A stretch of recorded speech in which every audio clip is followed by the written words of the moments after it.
Hello everyone and welcome back to Power Rangers Mega Battle. This opening section has the distinction of being kind of difficult for a scant minute or so, mostly because we don't have our Ranger form yet. We're actually going to obtain our Ranger form again before this fight is even over, but, you know, whatever. You know, I'd really like to see Bam-Tang take another crack at this whole beat-em-up shtick. The problem is that, that Bam-Tang doesn't really list any of their games on their website because they usually work completely discreetly because the publishers don't want Bam-Tang's name on their product. And this is one of like 2 games where they've actually put their name on the end result. But according to their website, they've developed over 200, so who the hell knows? Maybe they've already made several other beat-em-ups that I'm just completely unaware of. I just have a personal interest in seeing them pick up the genre again after this. Because nothing about this game is offensively bad, and all the game mechanics are here for something much better if they would have just tweaked the design a little bit. I don't know if they could ever make a good retro beat-em-up, but they have all the makings here for a good modern beat-em-up.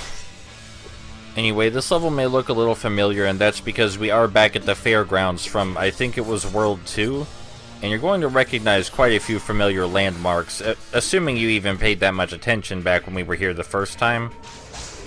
I guess they wanted to get across the idea that Angel Grove is completely destroyed by showing you a location that you've already visited, but more wrecked. You know, I'm inclined to say this is the shortest world in the game, and I think that's fine. I mean, at this point they're done introducing all the new enemy types. They were done back in World 4, if I remember correctly. I feel it would have been better for the game's pacing if they introduced a new enemy type in each world, but they're not that many.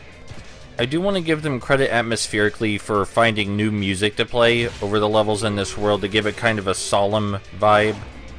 I think that's really appropriate, and I'm glad they had the restraint not to use this music everywhere else in the game too.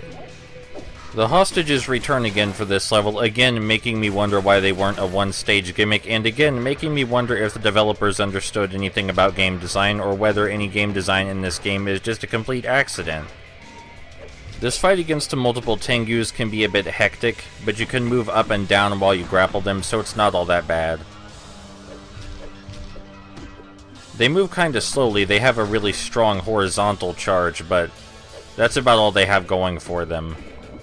It's kind of a shame there aren't more ways to break their block. Like, even if you buy the strongest attack available to you, I'm pretty sure it doesn't break through their block. This doesn't count the team attacks, which are screen clearing moves that you can only use in multiplayer. I'm willing to admit that the game would be more fun in multiplayer, absolutely, but that's not really because of the game design, is it? Many things are more fun in multiplayer simply by virtue of playing with another person. That doesn't really make the game better. Right here, I'm glad I was able to kill both Minotaur monsters at once, because usually it takes a while since they're only vulnerable after they charge. But yeah, I was able to get them both in one go. And this Sorceress, who we haven't really talked about yet, she has 2 attacks. She can create shockwaves which are jumped over, or she can try and smack you with her claws. Both easy to avoid. She's only vulnerable immediately after she attacks, which means it takes a while to take her out, just like with the Minotaurs, maybe a bit longer though. So here we are at the upgrade menu again, and I have 23 Ranger coins, and I'm seriously wondering what the hell I'm gonna buy, because I can't think of anything useful to get. Like, the game has all these extra moves that you would think would be useful, but aren't any more than your basic attacks. After you get that 3-hit combo for your sword, you're pretty much all good. I decide to get the special attack though, just because I can. I mean, it's the last world, might as well give you something new to look at. And it kinda looks a lot cooler than it is. Now we can shoot a giant white tiger out of our sword.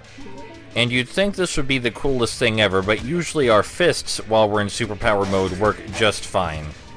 And it's also worth noting that we can only use the white tiger attack while we're in superpower mode. The white tiger does have some utility though, in that it can break through the Black Knight's shields. Yeah, we no longer need to dropkick them, we can just white tiger their asses into oblivion. Wait, you know, maybe they did introduce a new enemy type each world and I just didn't notice? So I guess I should praise them for that, but if I didn't notice, that's not a good thing. I also can't really decipher what they were thinking with the enemy placement. because none of it seems particularly smart to me. I mean, you fight a lot of this exact battle throughout the game where there are 2 sorceresses and then 1 other enemy. You fight a lot of this battle. It's a pitfall that a lot of games seem to fall into, a lot of action-oriented games where they reuse a lot of fights that were difficult at one time but are no longer difficult because you're so used to them. Or worse, they reuse a lot of fights that weren't difficult in the first place. Like, after you learn how to deal with a certain enemy in a certain way, you don't want to fight them in that exact same fashion for the rest of the game forever. There has to be something that changes. Placing them beside new enemies, you know, placing them around different hazards, something. Unless your game is entirely about the satisfaction factor, in which case you have to be really good at being satisfying. Like, we're talking Dynasty Warriors level good at being satisfying. You know, in Ken's Rage, I'm pretty sure when you hit an enemy, there's an intentional, very small frame rate drop, just to make the hit seem that much more impactful. That's some seriously good shit. I mean, that game already has the most satisfying punching I've ever experienced, and it doesn't just stop at that. It tries consistently to provide variety for the player throughout the experience.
Welcome to the final level of the game, not counting the final boss.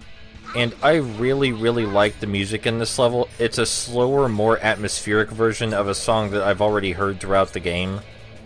It's worth noting that the song doesn't start until about halfway through, but still, it's very good.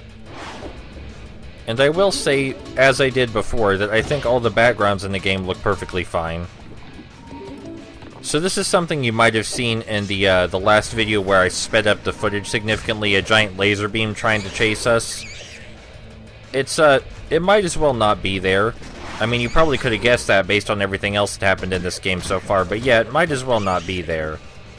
And I assume we're actually supposed to stop and fight some of these enemies, but there's no reason to do that when we can just run to the end of the corridor. And as soon as it registers, my character will run off the screen. There we go.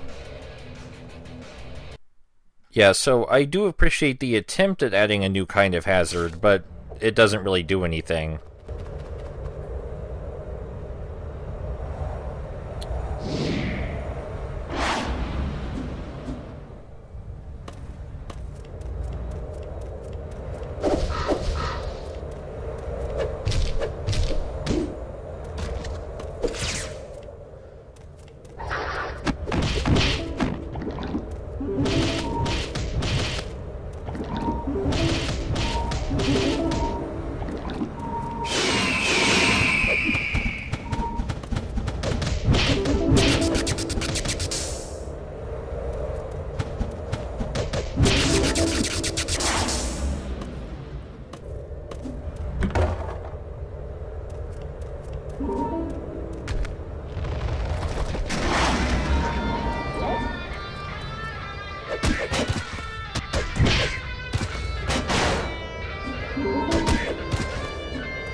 See what I mean? That little touches like that go such a long way to establish good atmosphere.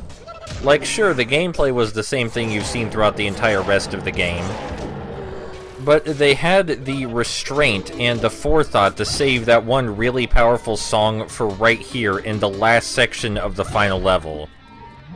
Man, it's hard to believe this is actually over. I mean, normally I would knock out a Let's Play like this in, what, like, a few days? It's a very short game, but I struggled with this one, as I think might have been apparent.